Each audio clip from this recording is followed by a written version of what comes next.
Oh, oh. Peng, ito na, oh. Ito. Salpak mo na yan. I-install na ni Chief Doming yung rocker arm ng ating 8DC9 engine. Oh, ganito lang yan. Ganito lang ka-basic kay Chief Doming ang pag-i-install. Oh.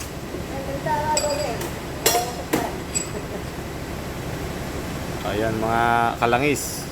Ganyan yung trabaho ng isang chief mechanic.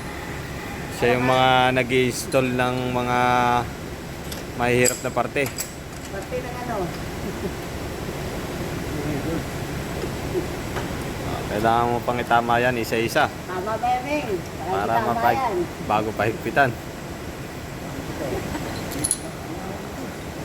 Ang sukat nga pala ng tornilyo natin dyan ay 19 saka 22. Nilagyan po ng tornicle si Doming.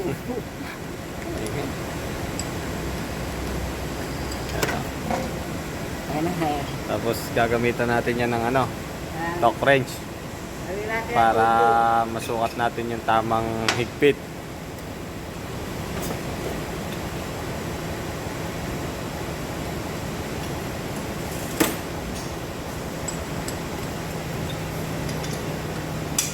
Yan po si Doming, ilang Ming? Wala ba? Okay na, Chief? Ano ba?